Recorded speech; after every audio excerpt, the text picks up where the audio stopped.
So, all of this started on January 3rd, 2009, with the simultaneous publication of a paper and a piece of software by an anonymous contributor on the internet who used the name Satoshi Nakamoto. And they proposed a system of money that behaves as electronic cash, but with some unique properties that have never been seen before. A system that is decentralized, meaning that no one is in control. A system that has certain mathematical properties.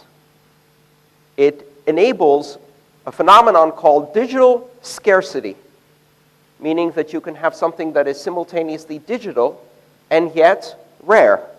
It cannot be copied, which seems like an antithesis, right? Because when you first think about digital information, the quintessential characteristic of digital information is that it can be freely copied.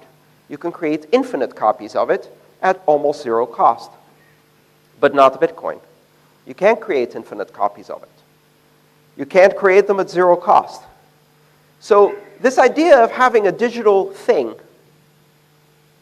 that is at the same time rare and cannot be copied was a unique and revolutionary invention. Never happened before. Combining that with a peer-to-peer network, a decentralized network that allows participants in the currency to validate each other, so that if I make a transaction, everyone who's running a Bitcoin software system will validate, verify, and check every aspect of my transaction. And finally, an open system for securing and sequencing transactions that ensures that no one can spend the same amount twice, solving a fundamental problem in distributed systems, providing an optimization for what is known as the Byzantine generals problem. It's a distributed systems class of problems.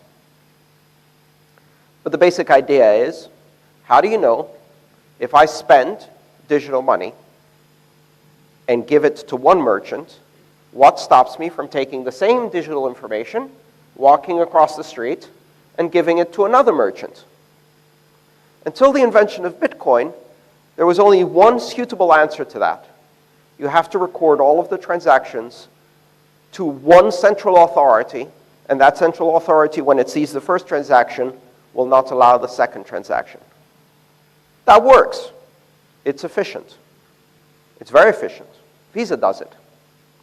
If you buy something for $10 in one shop with Visa, and you go across the street and buy something else with $10, they'll make sure you now have at least $20 in your account to pay for it. They won't let you spend the same twice. They won't let you spend more than you have or more than your credit allows. That's great. Those systems will work. They're efficient. They can do hundreds of thousands of transactions per second. But there's one small problem. And that is that you're putting trust in that one organization, that one company. You're not just putting trust in that one company to do it right, because they do a pretty good job. With that trust comes power, enormous power. The power to refuse to take your transaction. The power to refuse to give you an account. The power to refuse you to participate in this economic activity. The power to demand that you first identify yourself, show papers, provide creditworthiness, right? And that is something that's different from all of the systems of money we've had before, because I can use cash without showing papers, without proving creditworthiness. I don't have an intermediary. I don't pay a transaction fee. I don't need special equipment. I can just transact directly, person to person. You introduce this third-party company, you have a problem. Let's say I have a Visa card in my back pocket right now, and I want to give one of you $10. Who can process my Visa card today in this crowd? Anyone? Can anyone take a Visa card from me? I'll give you $10 on a Visa card. Anyone? Not in your business, in your personal capacity. Who accepts Visa here? No one. Not a single person. Because it's no longer about people paying people. It's about people paying companies to pay companies to maybe pay people, right?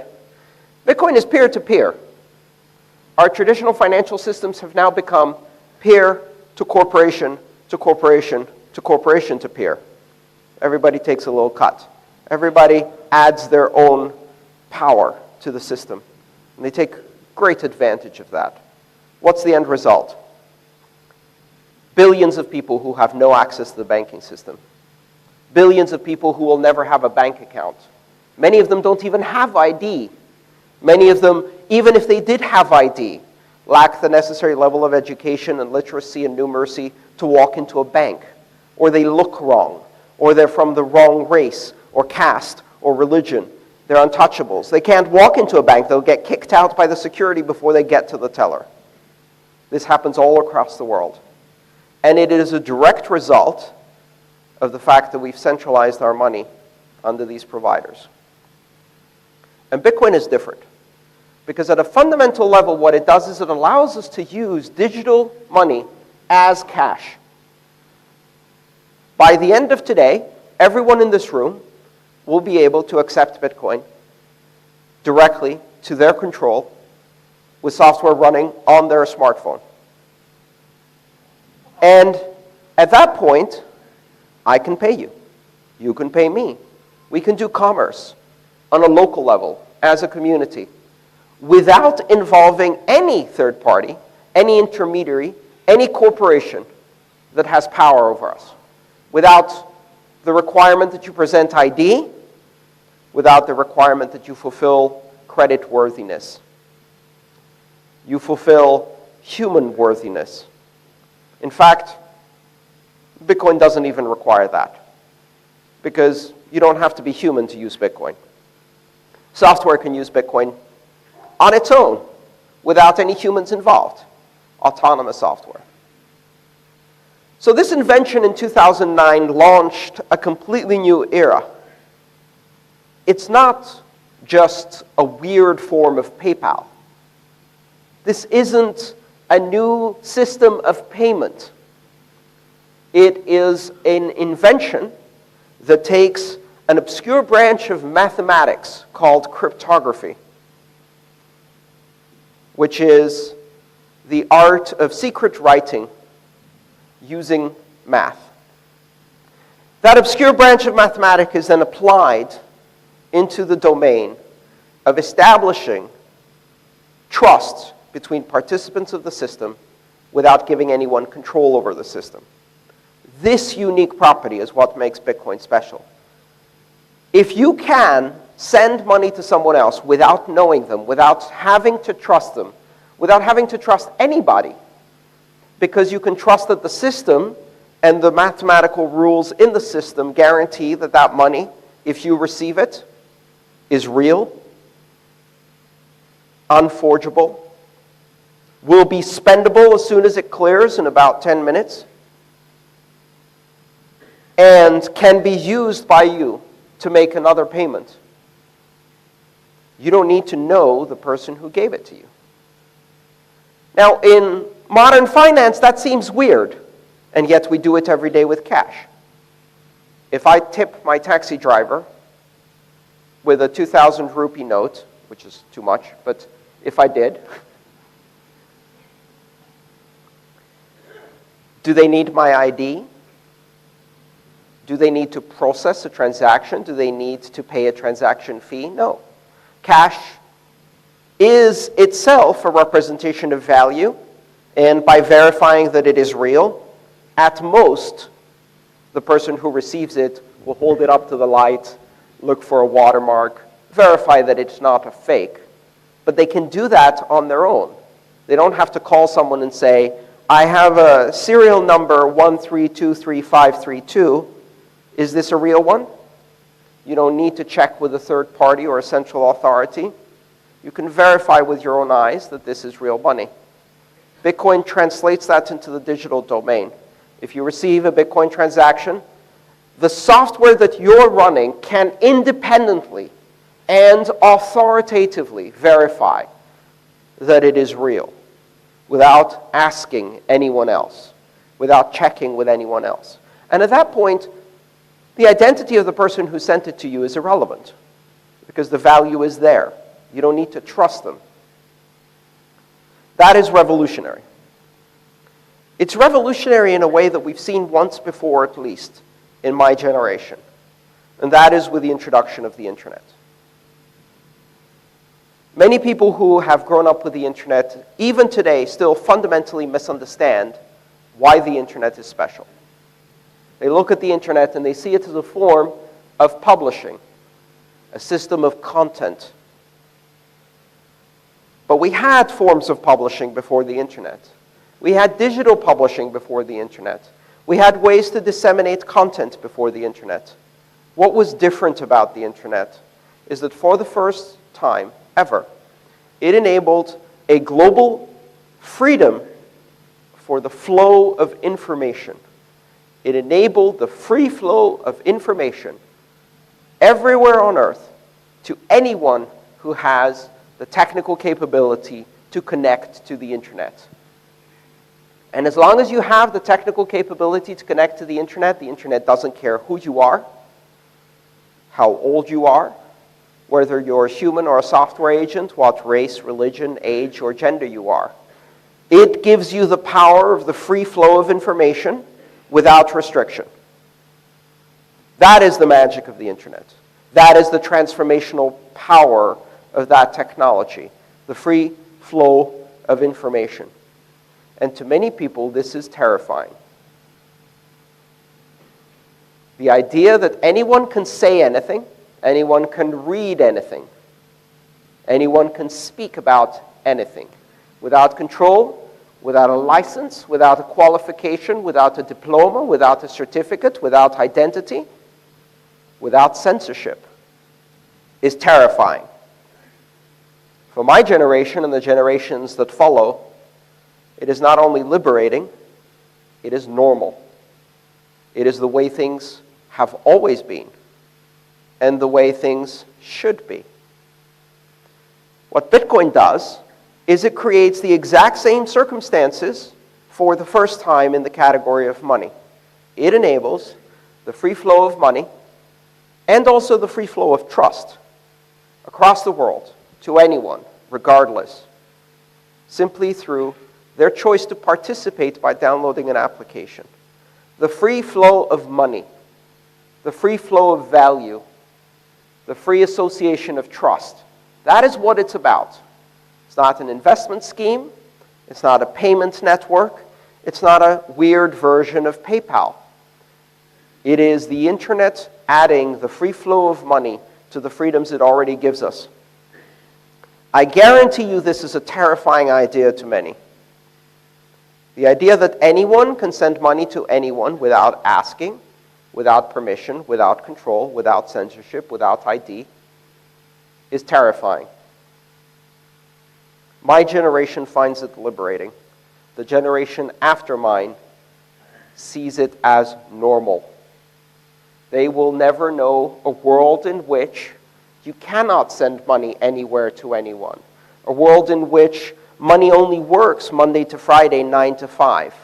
A world in which the privilege of having a bank account costs you a monthly fee for other people to store your money. A world in which some destinations are prohibited. A world in which, in order to open a bank account, you have to be 16. Which seems like a bizarre idea. Get ready for a world in which 6-year-olds have Bitcoin accounts and Bitcoin wallets. I've met them. They love the fact that they can now buy things on the internet. Parents will find that terrifying. They will see it as normal. And 10 years after they get their first Bitcoin wallet, they'll walk into a bank because grandma wants to give them a savings account. And they'll have a conversation with a banker that will seem as bizarre as if they're talking to an 18th century privateer. In order to open an account, they will need to present all kinds of documentation and paperwork, a process that will take an hour, after which they will have limited access for a very high fee, during working hours only, Monday to Friday, 9 to 5, to an account that can only use one currency and only send to specific destinations, most of which are corporations, an account they can't use to send money to their friends or buy things over the internet. And they will look at that and say, my grandparents are crazy. Why would they use this? It's broken. It's almost as bizarre as when they asked me to send a fax. I don't understand. This is the world we've created now. This has happened. And the people who are afraid of this idea don't realize that once it's happened, it's happened. We now live in a new world. There are two ways we can adjust to it. We can pretend it's not happening, or we can accept it and adapt to the new world. We now live in a world where you can send value anywhere to anyone at any time without restriction. We can embrace that, or we can pretend it's not happening. In my previous talk, I used an analogy that I think worked quite well. If you turn on the news and the weatherman tells you that there will be a rainstorm this afternoon, and that doesn't suit your plans because you have a birthday party, you can turn off the news. If you're powerful, you can call the news station and complain. If you're really powerful, maybe you can get the weather person fired. It's still going to rain. Right? And so we see now governments looking at this new Bitcoin thing, and the first question that comes to mind is, how do we control it? How do we change it? How do we stop it? How do we force our authority, our legal purview over it? And they look at the source. They don't understand the basic concept. They ask questions like, who's in charge? Who controls this? And the answer is not satisfactory. No one controls this. No one's in charge. Or you can go for the more sophisticated approach. Well, you see, it's based on an open access participatory model of market-based economic competition through risk and reward strategies based on game theoretical outcomes that ensure collaborative participation by multiple participants without anybody having the ability to cheat due to a system of emergent consensus based on mathematical rules and strong cryptography. To which they respond,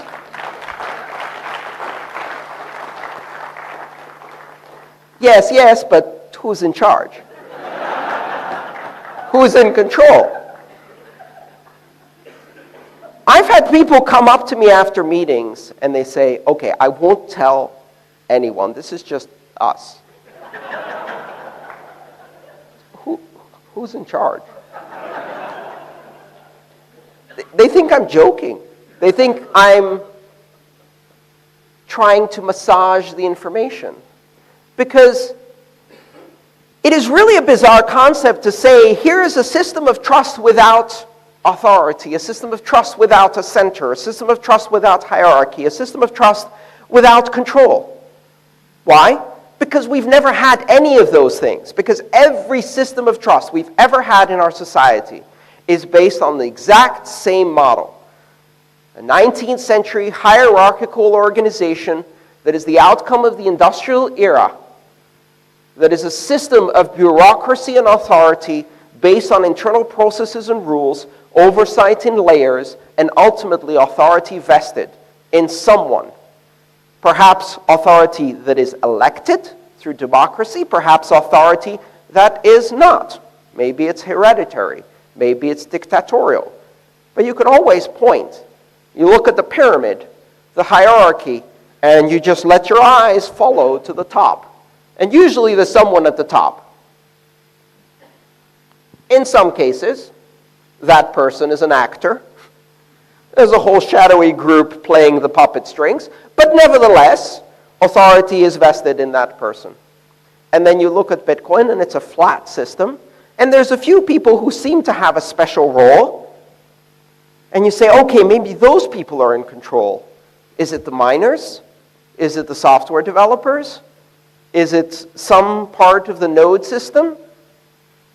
And then you notice that these people can't actually do anything. And the funny thing is that when people look at Bitcoin, they see its greatest strengths as flaws, which is characteristic of new technologies. They look at Bitcoin and they go, but you can't even get the miners and the developers to agree on how to scale the system. Why doesn't one of the groups just say, this is how we're going to do it? Because that's not Bitcoin, because we don't have that ability. There will be an adversarial competition. It is a system of market forces competing against each other. The reason we're in deadlock is because consensus overrides personal ambition, popularity, and everything else. And so they look at Bitcoin and they say, you keep squabbling, you can't make a decision. Yep, by design, feature, not bug. They look at Bitcoin and they say, but you can't reverse a transaction. Payments are irreversible. And they say, that's a problem, that's a bug.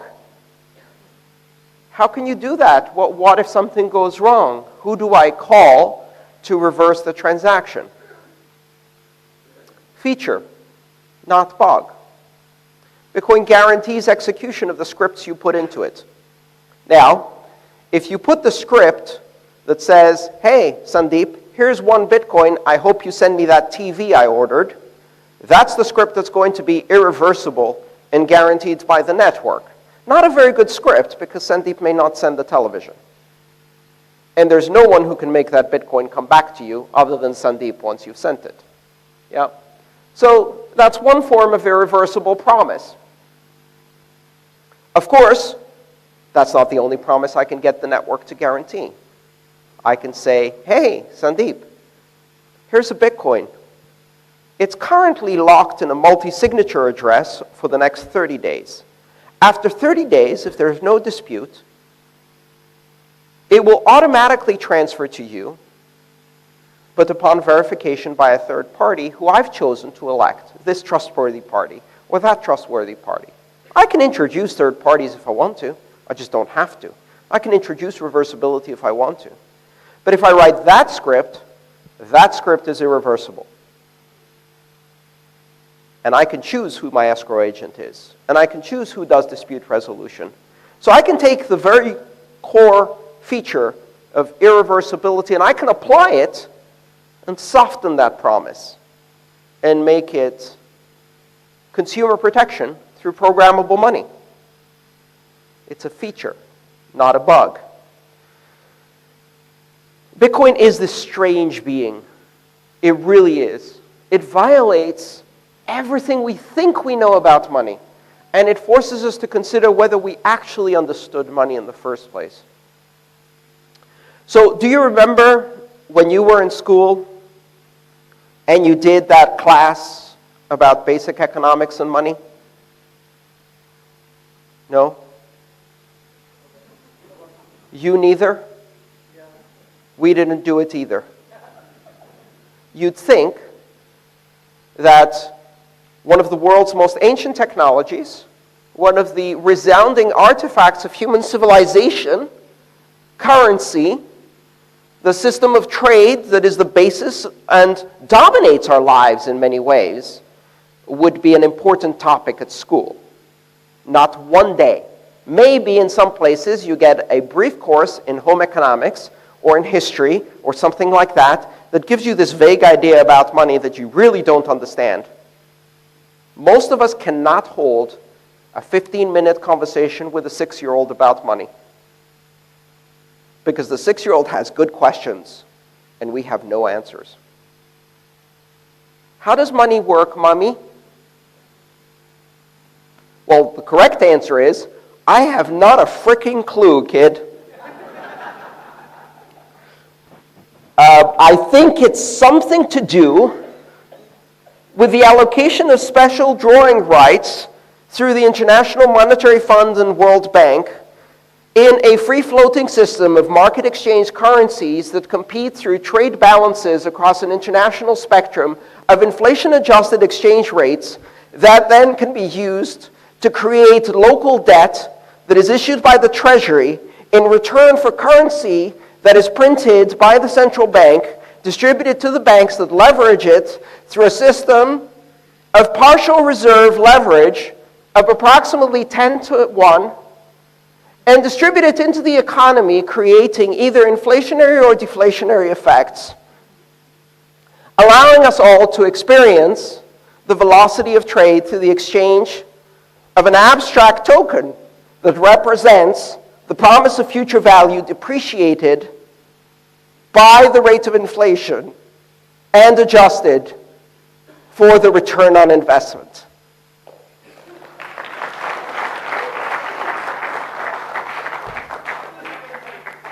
So why can't we have more of it, Mommy? Why can't we just give everybody more of it? That conversation doesn't go that way. It usually goes, eat your breakfast, go to bed, clean your room. One day you'll understand. And that's the first lie, because you still don't understand. You ask the average person on the street, what gives value to money? Why does money have value? They have no idea. They have a theory. They have a fairy tale. They have a story. And that story is about as naive as believing that children come from storks that deliver them in bundles they drop through the chimney. It is about as solid as Santa Claus. What gives money value? But it says right there on the piece of paper, it says, by the full faith and credit of the Royal Bank of India. Or it says, by the full faith and credit of the Federal Reserve System. It says, one Federal Reserve note. Applies to all debt, public and private. Okay, this is what gives it value, a promise. But most people have no idea how that works. I guarantee you that if you ask the average person on the street, they will tell you that the reason the money has value is because somewhere there's a cave, a vault, a box, where the government keeps gold in direct proportion to the money that circulates, which has not been true since the 1930s, anywhere in the world. And yet, that is the Santa Claus fantasy that many people believe in. Or they believe that the government guarantees the value of money somehow, which then creates other interesting questions like, well, why does inflation happen then?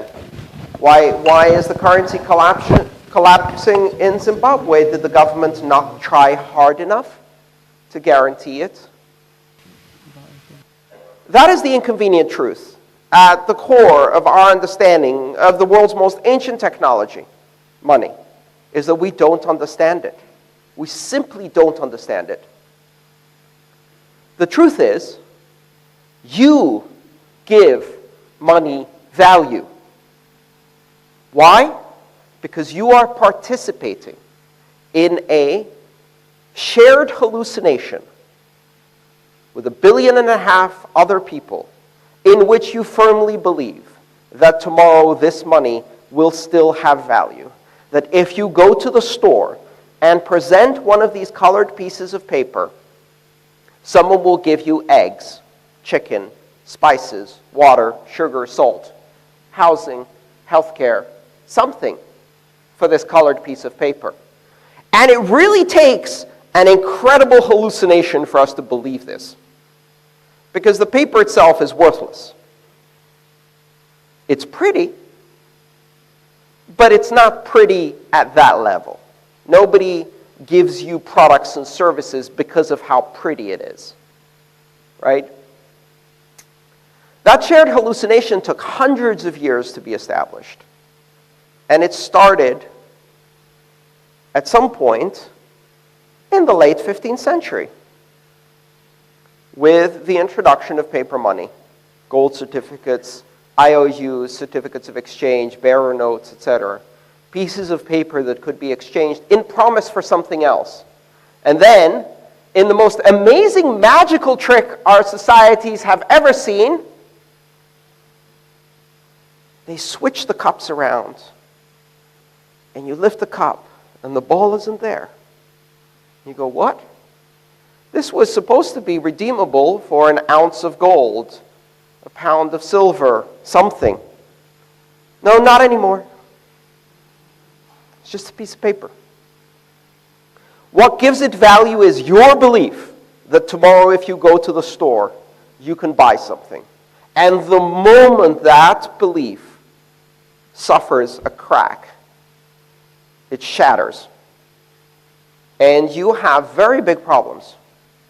I mean, imagine some crazy scenario where the promise, the full faith and credit, one day turns into an announcement that as of 4 hours from now, these two pieces of colored paper have zero value.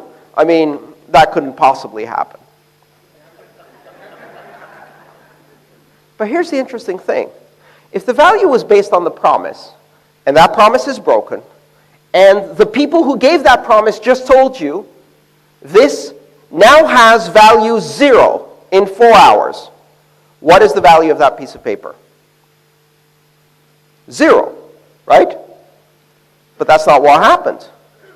It's not what happened at all. For months after that announcement was made, yes, the paper was valued less, 10% less, 15% less, 20% less, but it still had value. Even though the people who made the promise told you it was 0, you could exchange it for 80% of face value in one of the many available locations where corruption no longer exists and you can't exchange money, you know, all of that story. Unless, of course, you're connected and wealthy enough to afford the 20% depreciation. But it only depreciated by 20%, maximum. I bet you could still find some in circulation today. And I bet they still don't have value of 0. In fact, in the history of currencies, we rarely find any currency that goes to 0. I can go to Rome in Italy, and I can get silver coins that have the face of Julius Caesar on them. Coins that have not been in circulation for almost 1,000 years, and yet their value is not 0. In fact, their value exceeds their worth in silver. They're still a tradable abstraction of value. The reason your money did not go to 0 was because its value was not the promise. It's because its value was that illusion. And that illusion was shaken, but not destroyed. Because you start panicking at first. You're like, this has 0 value. And then someone says to you, oh, don't worry. I know this guy who knows a guy who knows a guy who will give you 80% on it. And no longer has 0 value. Now it's just depreciated. Because you give it value through your use. Because you give it value by believing in that promise. But in order for that promise to hold, it has to have some other characteristics. It has to be unforgeable. If it can be forged, then you have an emerging phenomenon that in economics is called Gresham's law, where bad money chases out good money. Where if you get your hands on the good money, you do not spend it. You stuff it under the mattress. Sound familiar? Happened here. If you had an old note and a new note, there is no way you're spending the new note until you get rid of all of the old notes. So all the new notes disappear from circulation immediately. Their velocity goes to 0. And people trade the old note. But if they trade the old note, it's in circulation. And the longer it remains in circulation, the longer people hold on to it and hoard the new ones. Gresham's law in action. I did not believe I would see that in my lifetime. Thank you, India, for validating my economics professor by demonstrating Gresham's law in a 1.5 billion person laboratory. Sucked, painful, but nevertheless, very interesting economics. Money has to be unforgeable. Money has to be portable, right? Why did you not pay with gold at the door? I'm sure they'd accept gold. I certainly would, right? The reason you don't pay with gold is because gold sucks as money. And the primary reason it sucks as money is because it's heavy. It's very, very heavy. For the value that it contains, its weight is unrealistically heavy. You can't make it lighter. Its density is fixed. Gold sucks as currency because it's not portable. At the moment, other currencies have the similar situation. Zimbabwe's money sucks as currency because it's not portable. Because to buy a cup of coffee, you need a wheelbarrow of cash. I remember watching the BBC interview where they asked the farmer, "Aren't you worried that someone will steal your money?" And they said, "No, I'm worried that someone will steal my wheelbarrow."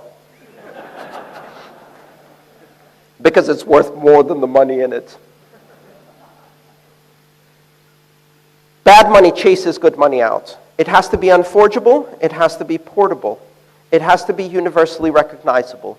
You need to be able to validate yourself that this is real money. You have to be able to independently verify, right? It has to be able to be used as a unit of account. You need to be able to count things in it.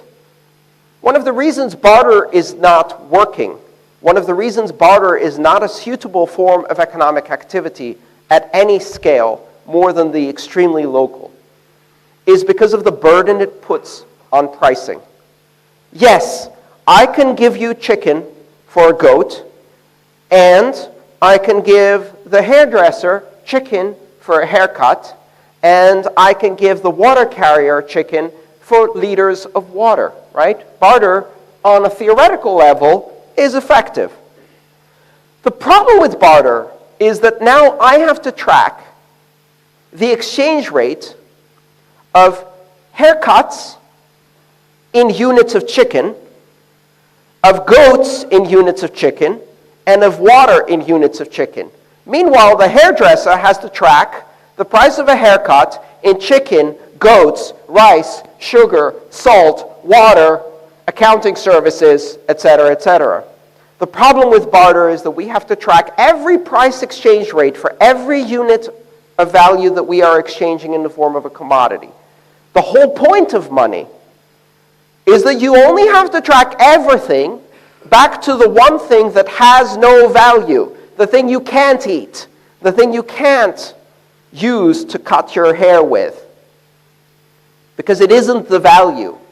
It is the token of value. It is the representation of value. So it has to be unforgeable, it has to be portable, it has to be useful as a unit of account. And then come the difficult ones. It has to be rare. You can't use seashells as currency if you live on a beach. And yet people use seashells as currency in the mountains. We find archaeological dig sites where people, ancient people, used seashells as currency, never on a beach, always in a mountain, because they're rare. And they use crystals and quartz and minerals on the beach, because they come from the mountain.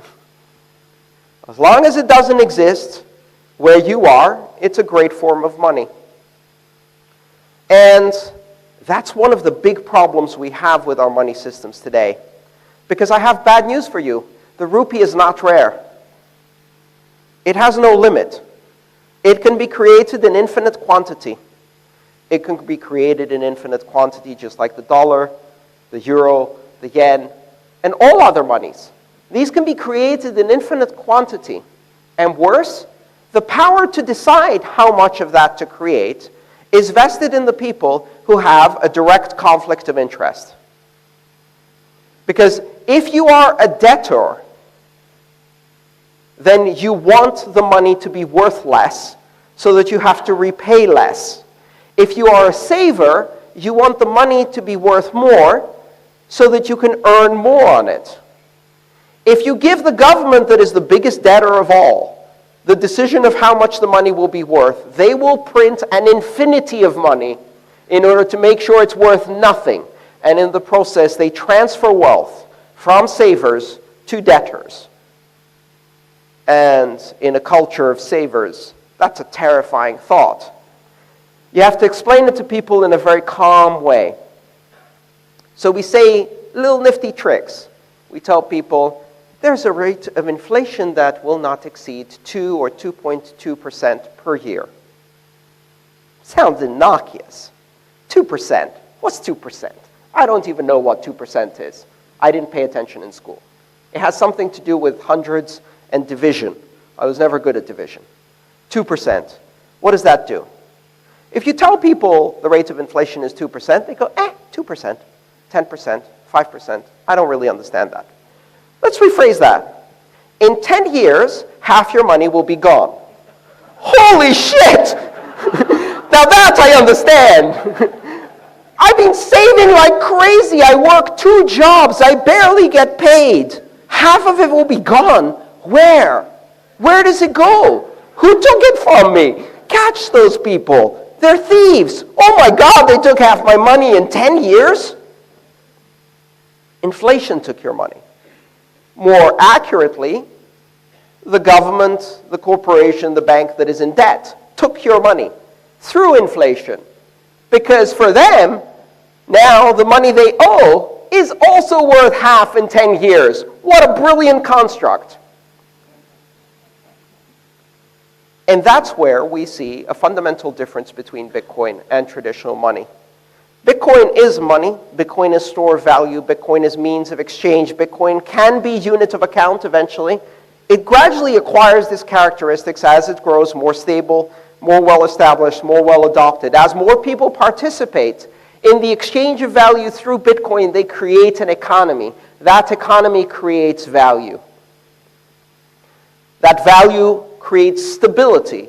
It creates liquidity. It reduces volatility. The reduced volatility makes it more suitable for as a means of exchange for smaller and smaller purchases. It makes it better as a store of value.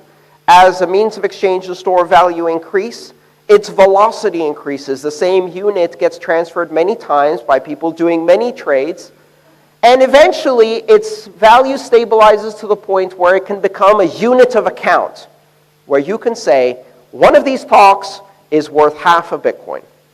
And I don't price it in dollars anymore, I price it in rupees. I can't do that today. It's too volatile. But one day I'll be able to do that. One day I'll be pricing my Bitcoins in Bitcoins. People ask me, how much is a Bitcoin worth? The correct answer is 1,000 millibits. And there will come a day when the question will not be how much is a Bitcoin worth, but the question will be how much is a rupee worth? And then I'll say, oh, it's a microbit. And that's when you know things have changed. It will happen very, very slowly and then all at once. Because there's something special about a global currency. And here's the magic trick. 21 million. That's the limit. It's mathematically imposed. There are not many currencies that can do that. There's only one thing in the world that shares the characteristic of a fixed, diminishing, geometrically reducing supply that cannot be modified no matter how hard you try, because the more you try to extract value from it, the harder it gets. And that's gold. Except you can't email gold. And you can email Bitcoin. And suddenly, you notice that this thing may have a bigger impact than any of us participating in it could even imagine. And people will point at that and they'll say, it's fake money. It's not real. And the market will give it a value, and in the end, that value is the truth. You can use currency controls, propaganda, lies, restrictions, laws. We see that in Venezuela, right? They're doing all of those things. They're pointing at Bitcoin and they're saying, that's fake money. And anybody who's involved in Bitcoin in that space points right back at Venezuela and goes, oh no, yours is the fake money. This shit is real. Because I can buy food with it. From Amazon, delivered to Colombia and smuggled across the border, but I can still buy food with it. Fake money can be resolved by the market. We are at the very beginning. This is not an investment opportunity. This is not a get-rich-quick scheme. This is a technology. It's a technology that has radical, disruptive implications for the world at large. It creates, for the first time in human history, the possibility of the free flow of money to anyone, anywhere, at any time, without any restrictions, controls, or central authority.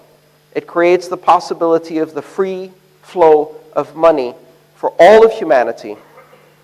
And that technology is going to be difficult to use. It's going to be weird. It's going to have attacks. It's going to have hacks. It's going to have failures, just like the internet, which used to go down all the time in various parts. And some of the companies that are in the space will not exist 10 years from now.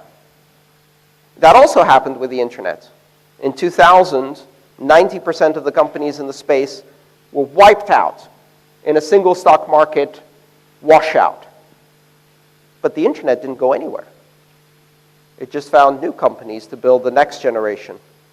And that will happen in digital currencies too. We may change the name. We may change the companies that are participating in. We will certainly change the technology.